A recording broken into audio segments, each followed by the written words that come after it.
फिर यहाँ पे बहुत सारे बंदर भी थे, वो भी हमने देखे। और ये रहे आसपास के गांव जो रामटेक के टेकड़ी पे से दिखता है। और हमने पवन चक्की भी देखी। उसके बाद हमें बहुत सारी चीज़ें ऐसे बाकी थी जो हमें और देखना ही बाकी था। यहाँ देखने लायक इतनी सारी चीज़ें हैं कि ख़त्म ही नहीं हो रही थी, आपको तो और दिखाना बाकी है। तो हम ये मंदिर से पूरा गोल घूम के हम फ्रंट साइड से आ गए हैं। इस मंदिर में इतनी स्पेसेस है कि यहाँ पे एक दिन में 2 शादियाँ होती है। जैसे लॉन भी है, पूरा ओपन प्लेस, और यहाँ पे ये पूरा हॉल है। यहाँ का फ्रंट गेट भी सामने से है। और यहाँ पे भगवान से रिलेटेड जो भी प्रोग्राम्स होते हैं ये यहाँ पे ओपन प्लेस में ही होते हैं। ये हॉल का फ्रंट गेट है जो सामने से मैंने दिखाया आपको। फिर मेरे हस्बैंड प्यार से मुझे ऊपर लेके जा रहे थे क्योंकि मुझे बहुत थकावट भी फील हो रही थी, बट मज़ा बहुत आ रहा था। फिर हमें बहुत प्यास लगी थी तो यहाँ पे पानी की भी व्यवस्था इतनी अच्छे से करके रखी है। फिर हमने पानी भी पिया। फिर हम बाहर निकले, उसके बाद हमने छोटे छोटे मंदिर के भी दर्शन किए। लेकिन आंटी ने बोला हुआ नंदी हम अभी भी ढूंढ रहे, जो हमें अभी भी नहीं मिला है। फिर हमें डॉगी मिल गया, लेकिन हमने डॉगी को फिर कुछ खिलाने के लिए तो हमारे पास था नहीं।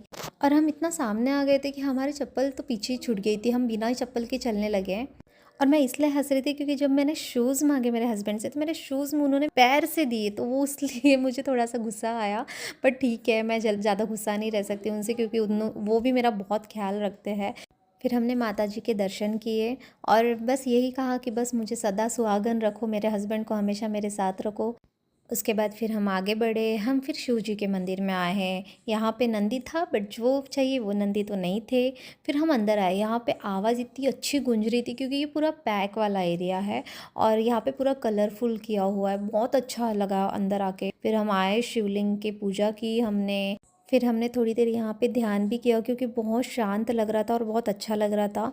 उसके बाद फिर हम निकले वहाँ से। फिर हम मुझे कुछ चीज़ें अच्छी लग रही थी तो मैं सोच रही थी कि मेरी दीदी की लड़की के लिए ले लूँ, बट बहुत ज़्यादा महंगा बता रहे थे वहाँ पे, तो हम सोच रहे कि बाहर से ही ले लो। फिर हम वहाँ से निकले तो मेरे हस्बैंड जी को एक हनुमान जी का मंदिर मिला रास्ते में। फिर हमने वहाँ पे भी गाड़ी रुकाई और मेरे हस्बैंड गए, दर्शन करके आए। फिर मैं उनका वेट कर रही थी, उनको बोला जल्दी जल्दी आओ, मुझे भूख लगी है। फिर हम कुछ खाने के लिए आए। फिर वहाँ पे मिला हमको कच्चा चूड़ा। अगर मंदिर भी आया है बाहर साइड में और चूड़ा नहीं खाया तो क्या ही खाया भाई। जो चूड़े में मज़ा है वो और कुछ चीज़ खाने में कहाँ मज़ा है, बहुत ही टेस्टी था।